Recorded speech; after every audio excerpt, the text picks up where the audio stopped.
فَبِمَا أَغْوَيْتَنِي لَأَقْعُدَنَّ لَهُمْ صِرَاطَكَ الْمُسْتَقِيمَ، چونکہ مجھے اس آدم کی وجہ سے تو نے دربار سے نکالا، میرے درجے مرتبے سب سلب کر لیے، جنت سے مجھے باہر کر دیا، میں اس آدم کے، آدم کا مطلب آدم کی اولاد کے راستے میں صراط مستقیم پہ بیٹھوں تو میں ان کے دائیں سے، بائیں سے، پیچھے سے آؤں گا ان کے پاس اور ان کو بہکاؤں گا۔ وَلَا تَجِدُ أَكْثَرَهُمْ شَاكِرِينَ، اور جب قیامت کا دن ہوگا تو ان لوگوں میں سے، بنی آدم، انسانوں میں سے اکثر کو اپنا شکر گزار نہیں پائے گا۔ قَالَ اُخْرُجْ مِنْهَا مَذْءُومًا مَدْحُورًا، اللہ تعالیٰ نے کہا چل نکل یہاں سے، تو ذلیل ہے، خوار ہے۔ لَمَن تَبِعَكَ مِنْهُمْ، اگر بنی آدم نے، انسان کی اولاد نے، آدم کی اولاد نے تیری فرما برداری کی، لَأَمْلَأَنَّ جَهَنَّمَ مِنْكُمْ أَجْمَعِينَ، تو میں ان اور تجھ دونوں کو جہنم میں ڈال دوں گا۔ یہ کیسے پہچانے کہ یہ فرقہ ہے اور یہ جماعت ہے؟ اس کی پہچان کیا؟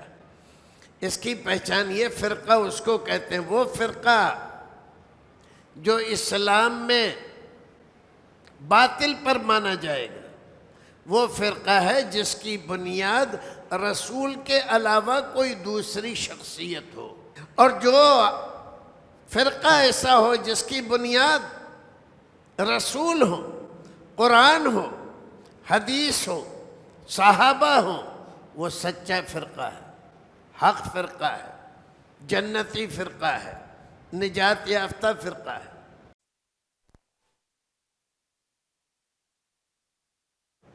اور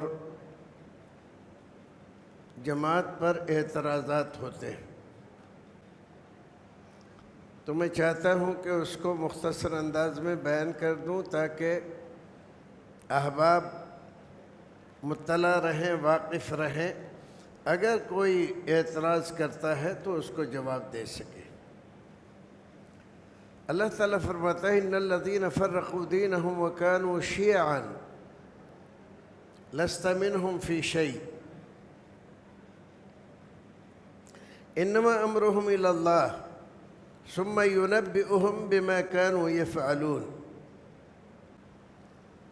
اللہ تعالیٰ فرماتا ہے ان الذین فرقوا دینہم، جن لوگوں نے اپنے دین کو ٹکڑے ٹکڑے کر دیا، الگ الگ فرقوں میں بٹ گئے، اے نبی آپ کا ان سے کوئی تعلق نہیں ہے،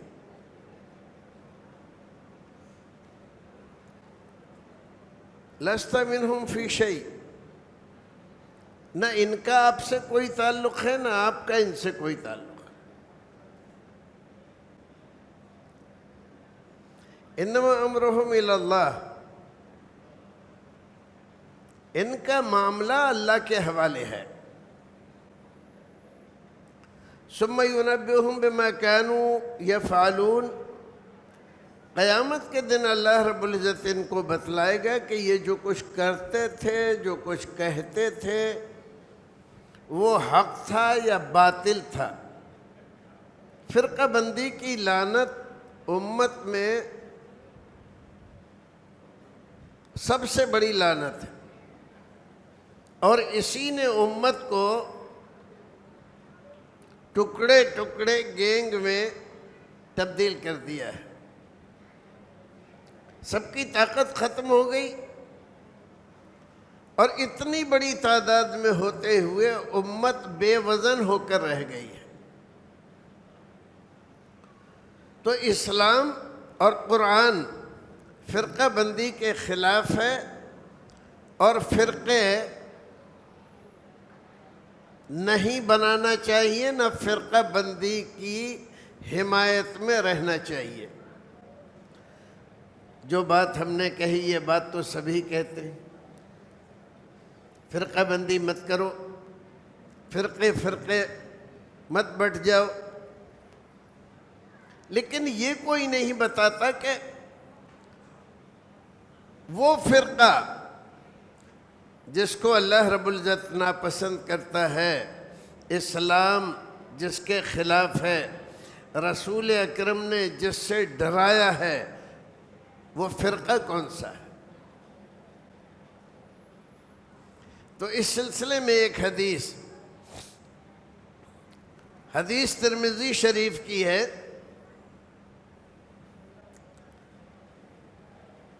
رسول اکرم صلی اللہ علیہ وسلم نے بطور پیشن گوئی فرمایا۔ پیشن گوئی کہتے ہیں آنے والے زمانے کے تعلق سے پہلے ہی خبر دے دینا۔ تو آپ نے فرمایا ستتفرق امتی علی 73 فرقہ،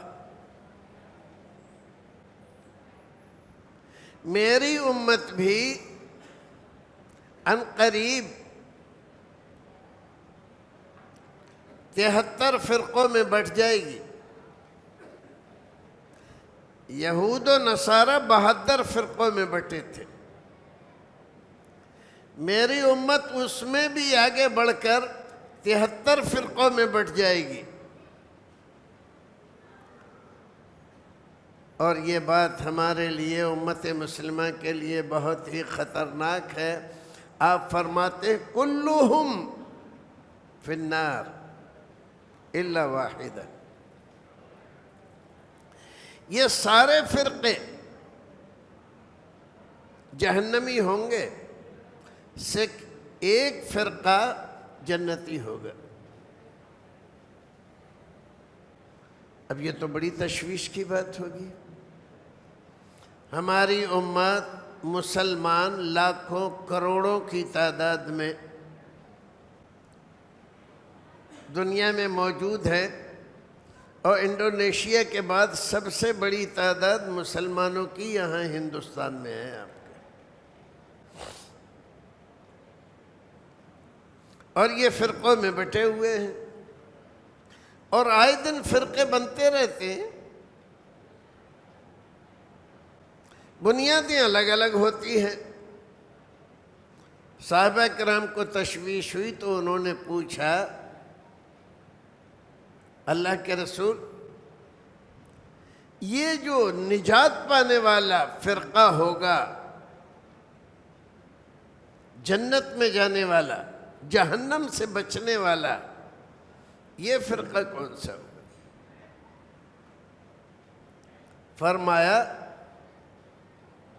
اس کا نام نہیں بتلایا، اگر آپ نام بتلا دیتے تو سب لوگ وہی نام رکھ لیتے اپنے فرقے کا۔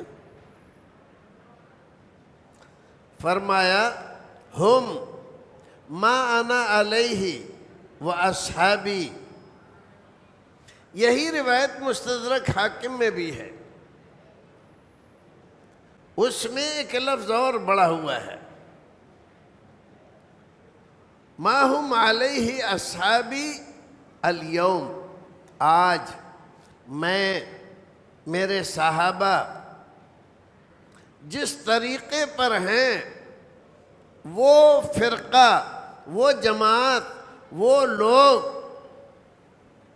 اس طریقے پر ہوں گے۔ اگر بات سمجھ میں آئی ہے تو بہت اچھا ہے، نہیں آئی ہے تو تھوڑا سا اور سمجھا دیتا ہوں۔ ہر ایک آدمی کا دعویٰ یہ ہے کہ ہم ہی وہ جماعت ہے۔ ہر ایک آدمی اپنے آپ کو جنتی، اپنے آپ کو فرقہ ناجیہ کہنے پر تلا ہوا ہے، چاہے ہندوستان میں پیدا ہوا ہو، پھر بھی کہہ رہا ہے کہ ہم ہی ہیں۔ اور بیچارے عوام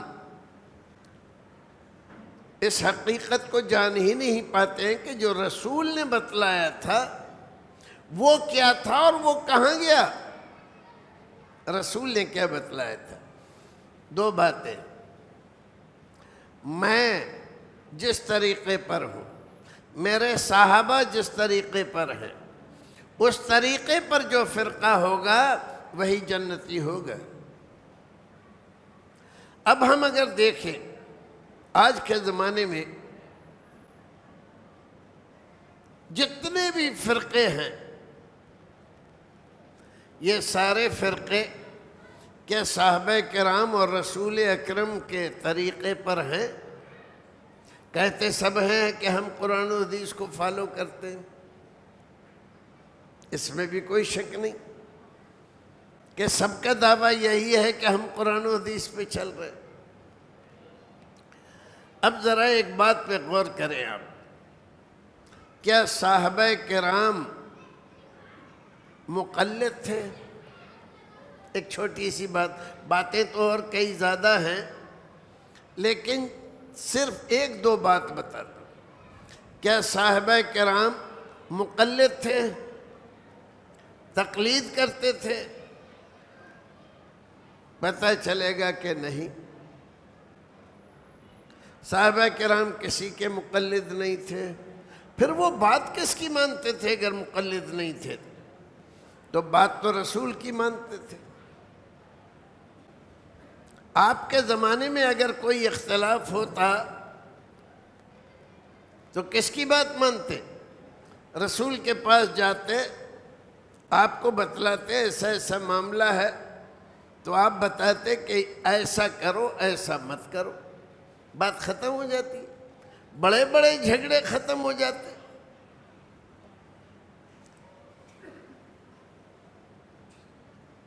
تو صحابہ کرام کا طریقہ کیا ہوا کہ جب کوئی جھگڑا ہو تو رسول کی طرف جاؤ۔ قرآن نے بھی یہی کہا، وَأَطِيعُوا اللَّهَ وَأَطِيعُوا الرَّسُولَ وَأُولِي الْأَمْرِ مِنْكُمْ، فرما برداری اور اطاعت کرو اللہ کی اور اطاعت کرو رسول کی۔ اور یہاں دو بارہ لفظ اطاعت نہیں استعمال کیا، وَأُولِي الْأَمْرِ مِنْكُمْ اسی پر عطف کر کے کہہ دیا۔ اور جو تم میں اولی الامر ہے، امیر ہے، خلیفہ ہے، بادشاہ ہے، اس کی بات مانو۔ یہ طریقہ راستہ ایسا ہے کہ تمام طرح کے جھگڑوں کو ختم کر دیتا ہے۔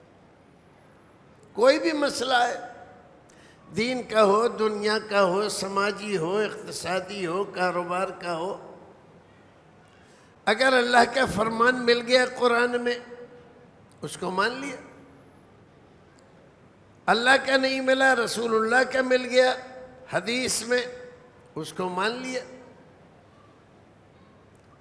اور اگر ان دونوں میں نہیں ملا تو جو حاکم وقت ہے اس کے یہاں جائیں اور ان سے پوچھیں کہ ایسا ایسا معاملہ ہوا ہے، کیا کرنا چاہیے؟ وہ جو حکم دیں اس کو مانو۔ یہ ہے اسلام کا کنسیپٹ۔ ایک خاتون رسول اکرم کی خدمت میں آئی، سچی حدیث ہے، لیکن ذرا دیکھ لو، انہوں نے کچھ مسائل پوچھے اور رسول اکرم کتنے مہربان، کتنے رحیم، اور خاص طور سے عورتوں کے بارے میں کتنے ہمدرد تھے۔ اس ایک خاتون سے سارے صحابہ کرام کو چھوڑ کر آپ کافی دیر تک بات کرتے رہے۔ وہ سوال کرتی رہی، آپ جواب دیتے رہے۔ بعد میں اس نے پوچھا، اللہ کے رسول اب تو میں آئی، آپ سے ملاقات ہوئی، میں نے آپ سے پوچھا، آپ نے جواب دیا، اور اگر کل میں آؤں اور آپ نہ ملے تو میں کس کی بات مانوں، کس سے پوچھوں؟ تو آپ نے فرمایا آتی ابا بکر و عمر، ابو بکر و عمر کے پاس آنا۔ تو عثمان اور علی کا نام کیوں نہیں لیا؟ وہ خاتون بوڑھی تھی، کتنی ہی عمر ہو جاتی، حضرت ابوبکر صدیق کی خلافت و عمر فاروق کی خلافت کے اندر وہ دنیا سے چلی جاتی تو عثمان کی خلافت کا تو زمانہ ہی نہیں آتا، علی کی خلافت کا زمانہ ہی نہیں آتا۔ اس لیے آپ نے کیا کہا؟ آتی ابا بکر و عمر، ابو بکر و عمر کے پاس آؤ۔ یہی طریقہ ہے۔ اب لوگوں نے کیا کیا؟ لوگوں نے تقلید کی روش اختیار کی، اور یہ روش کب شروع ہوئی؟ چوتھی صدی میں، یعنی رسول اکرم کو دنیا سے گئے ہوئے جب 400 سال گزر گئے تب تقلید شروع ہوئی۔ حضرت امام ابو حنیفہ رحمۃ اللہ علیہ سن 80 میں پیدا ہوئے، اور حضرت امام شافعی 150 میں پیدا ہوئے جب حضرت امام ابو حنیفہ کا انتقال ہوا۔ بہت سارے ہمارے بھائی تو یہ سمجھتے ہیں نا کہ یہ چاروں امام ایک وقت میں تھے اور انہوں نے جو کچھ بھی فیصلہ کر لیا وہ صحیح ہے، چاروں امام برحق ہیں، جس کی چاہو بات مان لو۔ چاروں امام تو برحق ہیں، جس کی بات چاہو مان لو۔ رسول کیا ہوئے؟ کیا رسول برحق نہیں ہے؟ رسول برحق نہیں رہے؟ یہ کیوں نہیں کہتے کہ رسول کی بات مان لو؟ تو رسول کی بات ماننے میں جھگڑا ہے۔ مسجد حنفیوں کی ہو اور ایک آدمی بیچارہ کہیں سے مان لیجئے مغرب کی نماز میں چلا آیا، امام نے کہا وَلَضَّالِّينَ، تو آمین کہنے کی عادت تھی، اس کی زبان سے نکل گیا آمین۔ اب نماز سارے لوگوں کی کھٹائی میں پڑ گئی۔ امام سلام پھرتے ہی پوچھتا ہے کون تھا کمین؟ کس نے آمین کہی؟ اب بیچارہ ڈرتے ہوئے اگر وہ کہتے میں نے آمین کہی تو فوراً ساری مسجد اس کے اوپر ناراض ہوتی ہے، غصہ کرتی ہے۔ لیکن بھائیو، اگر وہ یہ کہے کہ بھئی آمین تو حدیث میں ہے، اللہ کے رسول آمین کہتے تھے، صحابہ کرام آمین کہتے تھے، بخاری میں، مسلم میں، ابو داؤد میں، نسائی میں، سب میں آمین کے باب ہیں، تو اس میں برا کیا ہے؟ مارو اس وہابی کو، مارو اس غیر مقلد کو۔ اب وہ بیچارہ غیر مقلد ہے، پٹ رہا ہے، مسجد سے نکالا جا رہا ہے، آئندہ مت آنا، ہو رہا ہے نا ایسا۔ اور اسی آدمی نے جب پوچھا کس نے آمین کہی تو کہا میں نے کہی۔ کیوں کہی؟ میں شافعی ہوں، میرے امام نے کہا ہے آمین کہو۔ تو اس سے کوئی کچھ کہتا ہے؟ کچھ نہیں کہتا۔ امام صاحب کہتے ہیں رہنے دو بھائی، ان کے امام کے یہاں آمین کہنا ہے، مطلب یہ ہمارا بھائی ہے۔ اور وہ جو کہہ رہا تھا کہ اللہ کے رسول نے آمین کا حکم دیا ہے، آپ کہتے تھے، وہ کون ہے؟ وہ کون ہے؟ اس کی پٹائی کر رہے ہو، مسجد سے نکال رہے ہو، اس کو وہابی بتا رہے ہو، اس پر فتوے لگا رہے ہو، آئندہ مسجد میں نہ آئے، یہ سب کچھ کر رہے ہو۔ رسول کی بات، رسول کا نام لیتا ہے تو پیٹا جاتا ہے، اور امام شافعی کا نام لے دیتا ہے تو چھوڑ دیا جاتا ہے۔ کیسا عجیب فیصلہ ہے تمہاری عدالت تو یہ ہندوستان کی عدالتوں سے بھی بری ہو گئی، اسرائیل کی عدالتوں سے بھی بری ہے، ان میں کوئی لاجک ہی نہیں ہے۔ تو میں کیا بتا رہا تھا؟ رسول نے فرمایا تھا ما انا علیہ وصحبی، تو رسول کس بات پر ہے؟ صحابہ کرام کس بات پر ہے؟ تقلید پر نہیں ہے۔ اور یہ جو جھگڑا اور یہ جو اس آدمی کو مار پڑ رہی ہے، شادی بیاہ کے مسائل، برادری سے الگ کرو، یہ سب جو ہو رہا ہے، کیا صحابہ کرام یہ کرتے تھے؟ رسول نے ایسا کیا ہے؟ نہیں کیا۔ اس آدمی کے ساتھ ایسا کیوں ہو رہا ہے؟ اس لیے ہو رہا ہے کہ یہ رسول کو فالو کرتا ہے۔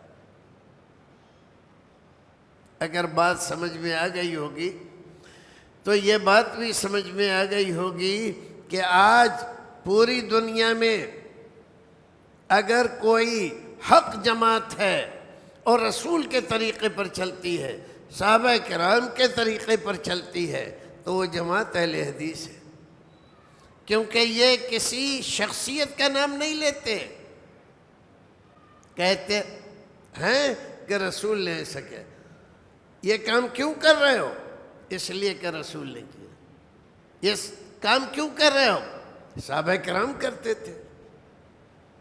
لیکن ہمارے علاوہ جو ہمارے بھائی لوگ ہیں وہ کیا کہتے ہیں؟ ہماری فقہ میں ایسا ہے، ہمارے امام صاحب ایسا کہتے ہیں، ہمارے مفتی صاحب کا یہ فتویٰ ہے، اور ہمارے مولانا یہ کہتے ہیں۔ اب ایک بات جو رہ گئی تھی میں بتانا چاہتا تھا پہلے ہی، وہ سمجھ لو۔ وہ بات یہ تھی، یہ کیسے پہچانے کہ یہ فرقہ ہے اور یہ جماعت ہے؟ اس کی پہچان کیا؟ اس کی پہچان یہ، فرقہ اس کو کہتے ہیں، وہ فرقہ جو اسلام میں باطل پر مانا جائے گا، وہ فرقہ ہے جس کی بنیاد رسول کے علاوہ کوئی دوسری شخصیت ہو، اور جو فرقہ ایسا ہو جس کی بنیاد رسول ہو، قرآن ہو، حدیث ہو، صحابہ ہو، وہ سچا فرقہ ہے، حق فرقہ ہے، جنتی فرقہ ہے، نجات یافتہ فرقہ ہے۔ بات آئی سمجھ میں؟ اگر اتنی بات آپ کی سمجھ میں آ جائے تو انشاءاللہ معاملہ آسان ہے، اور کسی کے سامنے لاجواب ہونے کی بات نہیں ہے۔ ہم سب کا احترام کرتے، کیا اماموں کی ہم توہین کرتے؟ یہ امام ہمارے سرتاج ہیں، یہ سارے امام ہمارے امام ہیں۔ حضرت امام ابو حنیفہ، حضرت امام شافعی، حضرت امام مالک، حضرت امام احمد بن حنبل، یہ کیا ہیں؟ یہ ہمارے امام ہیں، ہمارے، کیونکہ ان میں سے کوئی بھی مقلد نہیں تھا۔ بات آ رہی ہے سمجھ میں؟ نہیں، مقلد نہیں تھا کوئی بھی امام، سارے امام غیر مقلد تھے، یہ کسی کی تقلید نہیں کرتے تھے، ڈائریکٹ قرآن کو اور حدیث کو مانتے تھے، اسی کو فالو کرتے تھے۔ تو ایک عام آدمی بیچارہ جو عربی جانتا نہیں ہے، وہ کیسے قرآن و حدیث کو فالو کر سکتا ہے؟ تو جواب اس کا یہ ہے، جیسے ایک عام آدمی، جاہل آدمی جو عربی سے ناواقف ہے، امام ابو حنیفہ کو فالو کر سکتا ہے؟ اس کو کیا فقہ آتی ہے؟ ہدایہ کو سمجھتا ہے؟ قدوری کو سمجھتا ہے؟ در مختار، رد المختار، منیہ قنیہ، ان تمام کو وہ سمجھتا ہے کیا؟ نہیں سمجھتا۔ کیا کرتا ہے؟ کسی عالم سے پوچھتا ہے، بھائی یہی طریقہ ہے، فَاسْأَلُوا أَهْلَ الذِّكْرِ إِن كُنتُمْ لَا تَعْلَمُونَ، اہل ذکر سے پوچھ لیا کرو جب بات تمہیں نہیں معلوم ہو۔ تو ایسے ہی اہل حدیث آدمی جو قرآن نہیں سمجھتا، عربی نہیں سمجھتا، اس کو عربی زبان نہیں آتی، اس کو کوئی مسئلہ درپیش ہو تو کیا کرتا ہے؟ کسی عالم سے پوچھ لیتا ہے۔ لیکن پوچھنے میں دونوں کے فرق ہے۔ جو حنفی ہے وہ پوچھتا ہے ہمارے امام صاحب نے کیا کہا اس بارے میں، ہماری فقہ میں کیا لکھا ہے اس بارے میں، ہمارے فقہا کیا کہتے ہیں، اور اہل حدیث کیا پوچھتا ہے، یہ مسئلہ ہے، اس بارے میں قرآن میں کیا ہے، حدیث میں کیا لکھا ہے، رسول نے کیا کہا ہے، صحابہ کرام کیا کرتے تھے؟ بات سمجھ میں آ رہی ہے کہ نہیں؟ دونوں آدمیوں کا عمل، کردار، زندگی گزارنے کا طریقہ، مسائل پوچھنے کا طریقہ بالکل الگ الگ ہے۔ وہ اپنی فقہ اور اپنے امام سے آگے نہیں بڑھتا، وہ کبھی یہ نہیں پوچھے گا کہ اللہ کے رسول کیا کرتے تھے، اس بارے میں اللہ کے رسول نے کیا کہا ہے۔ وہ کیا پوچھے گا؟ پوچھے گا ہمارے امام نے کیا کہا ہے۔ کیوں؟ اگر ایسا نہ کرے اور یہ کہے اللہ کے رسول کا فرمان کیا ہے اس بارے میں، فوراً اس پر فتویٰ غیر مقلد کا لگ جائے گا کہ تو غیر مقلد ہو گیا ہے کیا۔ اللہ رب العزت ہمیں اور آپ کو نیک عمل کرنے کی توفیق عطا فرمائے۔ یہ موضوع تو بہت وسیع ہے، اتنی سی بات میرا خیال ہے کافی ہوگی۔ اللہ تعالیٰ سورہ اعراف ایک مقام ہے جنت اور جہنم کے درمیان۔ اللہ رب العزت جنتیوں کو جنت میں بھیج دے گا اور دوزخیوں کو دوزخ میں بھیج دے گا، لیکن کچھ لوگ ایسے رہیں گے نہ جنت میں جائیں گے نہ دوزخ میں جائیں گے۔ کہاں رہیں گے؟ اعراف میں، اور یہاں سے نظارے کریں گے جنت کے اور جہنم کے۔ اور یہ ساری تفصیلات اللہ رب العزت نے اس صورت میں بیان فرمائی ہے۔ کیا کیا دیکھیں گے اور کیا کیا کہیں گے اور کیا سوال جواب ہوں گے۔ اس سے پہلے اللہ رب العزت نے وَلَقَدْ خَلَقْنَاكُمْ ثُمَّ صَوَّرْنَاكُمْ ثُمَّ قُلْنَا لِلْمَلَائِكَةِ اسْجُدُوا، ہم نے تم کو پیدا کیا اور تمہیں بہترین صورت میں بنایا، بہترین صورت میں بنایا تمہیں، اور ثم قلنا للملائکۃ، پھر ہم نے فرشتوں سے کہا، کیا کہا؟ اسجدو، سجدہ کرو۔ فرشتوں سے کہا اسجدو، سجدہ کرو، تو فرشتوں نے سجدہ کیا۔ فرشتوں نے سجدہ کیا الا ابلیس، لیکن ابلیس نے سجدہ نہیں کیا۔ اللہ رب العزت یہاں سب سے زیادہ تفصیل سے بیان کیا اللہ رب العزت نے۔ فَسَجَدُوا إِلَّا إِبْلِيسَ لَمْ يَكُنْ مِنَ السَّاجِدِينَ، اس نے سجدہ نہیں کیا۔ قَالَ مَا مَنَعَكَ أَلَّا تَسْجُدَ إِذْ أَمَرْتُكَ قَالَ أَنَا خَيْرٌ مِّنْهُ خَلَقْتَنِي مِن نَّارٍ وَخَلَقْتَهُ مِن طِينٍ۔ شیطان بولا میں کیسے سجدہ کروں، میں اس سے بہتر ہوں، اور جب میں افضل ہوں تو جو مفضول ہے مجھ سے زیادہ اچھا نہیں ہے، اس کو سجدہ کیوں کروں؟ اب یہاں پر ایک نقطے کی بات ہے، اللہ رب العزت کا ایک طرف حکم ہے اور ایک طرف اس کا اپنا قیاس ہے کہ میں بہتر ہوں کہ آدم بہتر ہے۔ بتا رہا ہے خلقتنی من نار وخلقتہ من طین، مجھ کو تو نے آگ سے پیدا کیا اور آدم کو مٹی سے پیدا کیا۔ کہاں مٹی اور کہاں آگ؟ آپ آگ جلاؤ تو کیا ہوگا؟ اوپر کو جائے گی۔ تو آگ کی خاصیت بلندی ہے، اور آپ ہاتھ میں مٹی لے کر ڈالو تو مٹی کہاں جائے گی؟ نیچے جائے گی۔ تو مٹی کی خاصیت پستی ہے۔ یہ کس نے سوچا؟ شیطان۔ اس لیے آدم کو سجدہ نہیں کیا۔ اب یہیں پر ایک بات اگر آپ سمجھ سکو تو ہمارے بھائیوں کی، رسول اکرم صلی اللہ علیہ وسلم کو بشر نہ مان کر نور ماننے کی حماقت کرتے. ان کی سوچ اور شیطان کی سوچ ایک جیسی ہے. شیطان نے بھی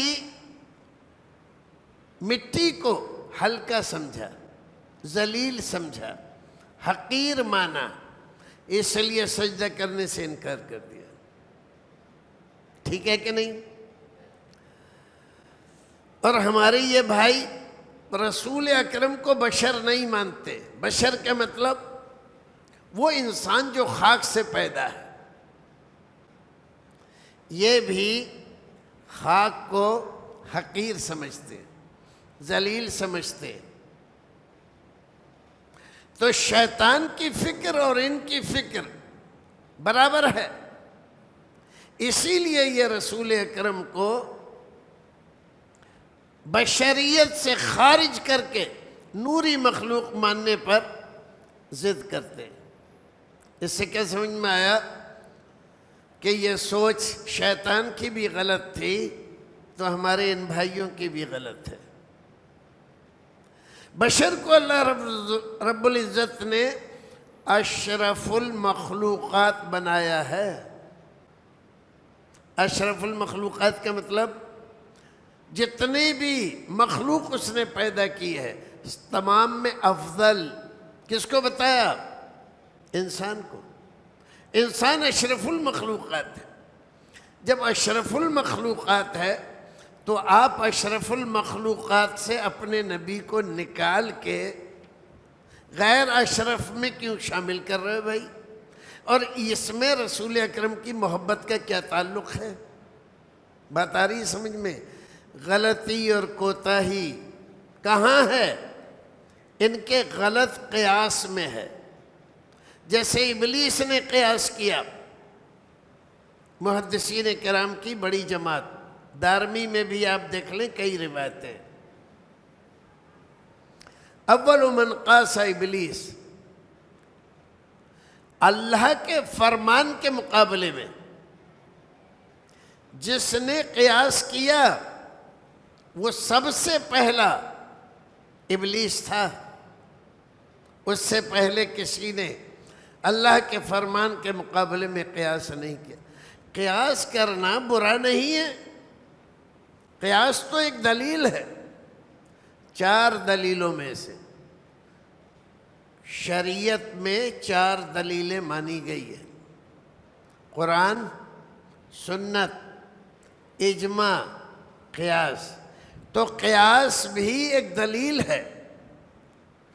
تو قیاس بری چیز نہیں ہے، لیکن قیاس جب نص کے مقابلے میں ہو، اللہ کے فرمان کے مقابلے میں ہو، رسول کے فرمان کے مقابلے میں ہو، تب یہ ابلیس کا کام ہے. تب یہ ابلیسی قیاس کو نہیں مانا جاتا شریعت میں.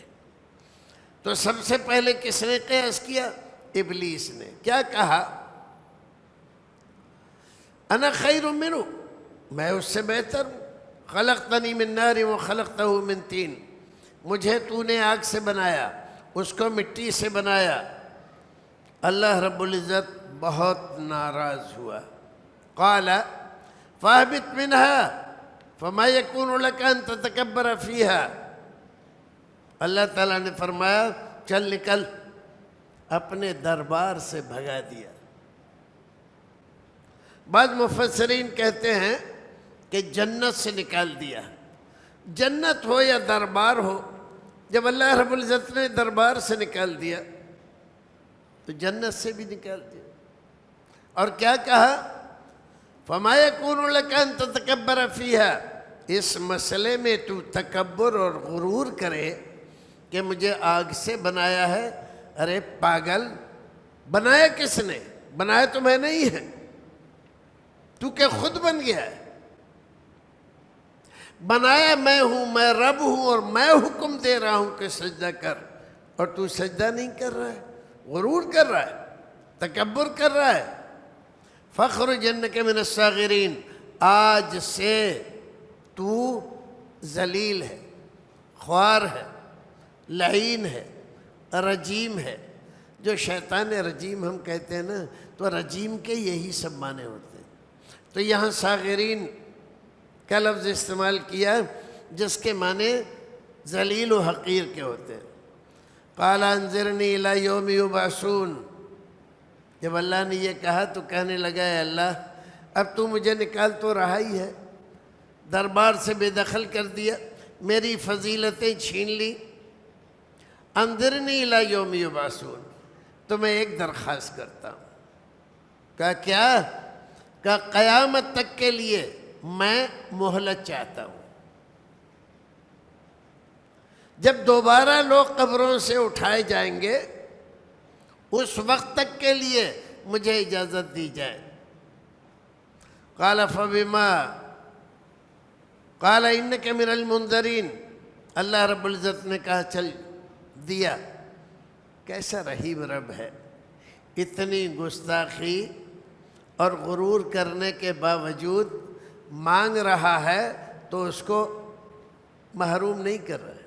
کہا ٹھیک ہے جا تجھے دیا، تو ہمارا نافرمان ہے، اس کے باوجود تو نے ہم سے مانگا تو ہم نے تجھے مہلت دی قیامت تک کے لیے. اب مہلت مل گئی. اب دیکھو شریر کسی صورت اپنی شرارت سے باز نہیں آتا. بد خصلت کسی صورت میں بد خصلتی سے باز نہیں آتے. جب مہلت مل گئی تو کیا کہا؟ فَبِمَا أَغْوَيْتَنِي لَأَقْعُدَنَّ لَهُمْ صِرَاطَكَ الْمُسْتَقِيمَ. اعلان کیا وہیں چونکہ مجھے اس آدم کی وجہ سے تو نے دربار سے نکالا، میرے درجے مرتبے سب سلب کر لیے، جنت سے مجھے باہر کر دیا. اب میرا اعلان بھی سن. میں اس آدم کے، آدم کا مطلب آدم کی اولاد، آدم کی اولاد کے راستے میں صراط مستقیم پہ بیٹھوں گا. لَأُغْوِيَنَّهُمْ، اور انہیں بہکاؤں گا. سیدھی بات کبھی ان کے دل میں آنے ہی نہیں دوں گا، ہمیشہ الٹی پٹی پڑھاؤں گا اور اتنا مزین بنا کر پیش کروں گا کہ اچھی خاصی عقل والے بھی بہکائی میں آ جائیں گے. ثم لآتینہم من بین ایدیہم ومن خلفہم وعن ایمانہم. تو میں ان کے دائیں سے، بائیں سے، پیچھے سے آؤں گا ان کے پاس اور ان کو بہکاؤں گا. وعن شمائلہم، اور بائیں سے بھی. ولا تجد اکثرہم شاکرین. اور جب قیامت کا دن ہوگا تو ان لوگوں میں سے، بنی آدم انسانوں میں سے اکثر کو اپنا شکر گزار نہیں پائے گا. آپ دیکھ رہے ہیں، ہم سن رہے ہیں، قرآن بیان کر رہا ہے اور ہم شیطان کے چنگل میں پھنس کر اس کی روش پہ چلنے کی کوشش کر رہے ہیں. باپ دادا ہمارے یہاں، ہمارے خاندان، ہماری برادری میں یہ کیا ہے؟ اس سے بڑی حماقت کوئی ہو سکتی ہے؟ کیوں نہیں کہتے کہ قرآن میں، حدیث میں، رسول کے یہاں، صحابہ کے یہاں، دین کے یہاں یہ بات ایسی ہے، لیکن ہم اس کے مقابلے میں کیا کہتے ہیں؟ ارے وہ ٹھیک ہے آپ کی بات، ہاں وہ حدیث تو ہے ہم نے بھی سنی ہے، لیکن ہمارے یہاں تو ایسا ہوتا ہے. کہتے ہیں نا شادی میں، بیاہ میں، غمی میں، ان تمام مسائل میں یہی رویہ اختیار کرتے ہیں. قال اخرج منہا مذءوما مدحورا. اللہ تعالیٰ نے کہا چل نکل یہاں سے، تو ذلیل ہے، خوار ہے. لمن تبعک منہم، اگر بنی آدم نے، انسان کی اولاد نے، آدم کی اولاد نے تیری فرما برداری کی، لَأَمْلَأَنَّ جَهَنَّمَ مِنْكُمْ أَجْمَعِينَ، تو میں ان اور تجھ دونوں کو جہنم میں ڈال دوں گا. آج آدم کی فضیلت میں نے رکھی ہے، اس کو سجدہ نہ کرنے کی وجہ سے تجھے شیطان رجیم قرار دیا، اپنے دربار سے نکالا، تیرے درجے مرتبے سلب کیے۔ لیکن کل کو اگر یہی انسان جس کو آج میں نے سجدہ کرایا ہے میری بات نہ مان کر تیری بات مانتا ہے تو اس کو بھی میں تیرے ساتھ جہنم میں ڈالوں گا۔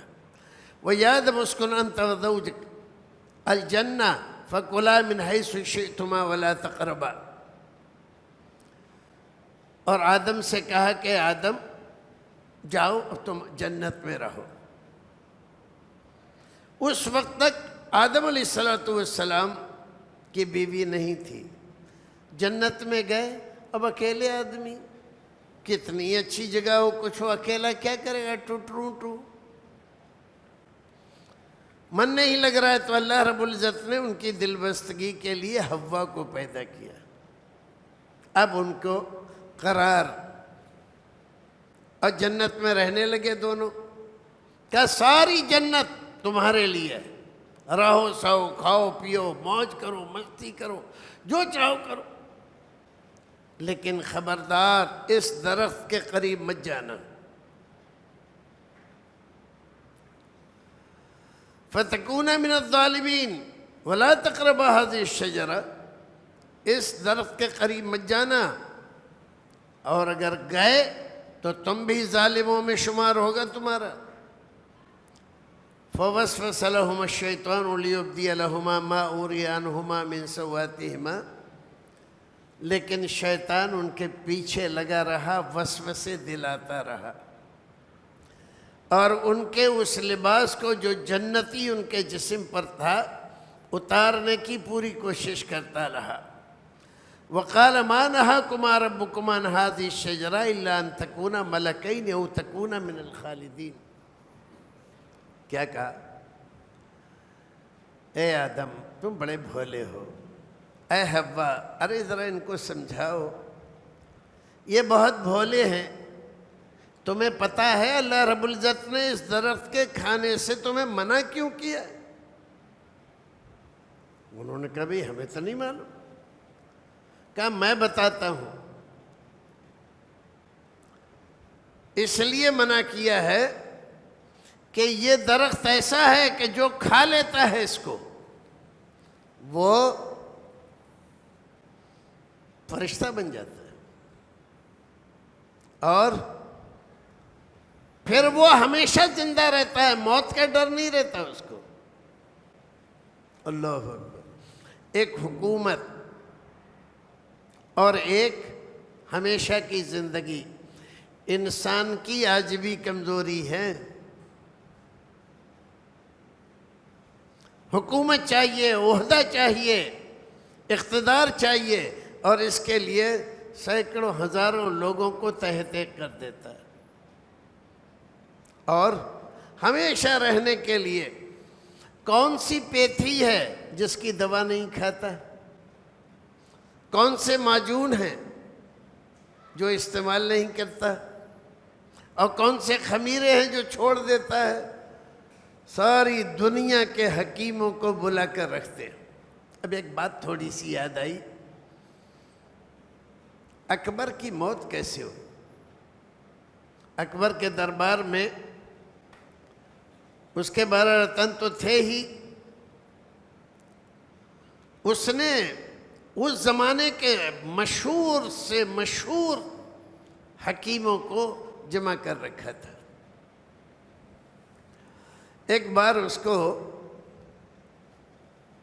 اسہال ہو گیا، دست ہو گئے، لوز موشن، اور لوز موشن اتنے بڑھے کہ بالکل پانی کی طرح سے۔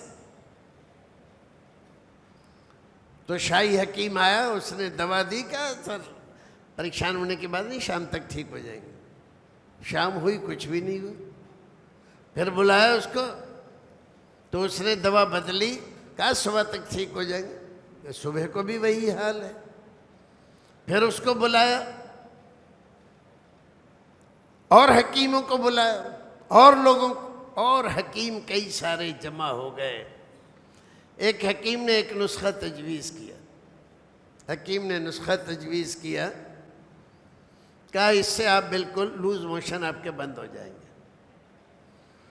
کہا کہ اتنے دنوں سے دوا کھلا رہے ہو، اب کچھ تو ہو نہیں رہا ہے تمہارے اس سے۔ تو اس نے سامنے میں پریکٹیکل کر کے دکھایا، پانی منگایا ایک گلاس میں، اور اس میں سے ایک چٹکی اس پانی میں اپنی دوا گھولی اور اس کو چلا دیا، پانی جم گیا۔ کیا دیکھ رہے ہیں آپ، یہ دوا اتنی پاورفل ہے، تو آپ کے دست کیا ہیں، یوں چٹکی میں رک جائیں گے؟ کہا ٹھیک ہے۔ وہی نسخہ کھایا لیکن افاقہ نہیں ہوا، تو کہا اس کو، یہ نسخہ جب اتنا پاورفل ہے تو کوانٹٹی بڑھاؤ۔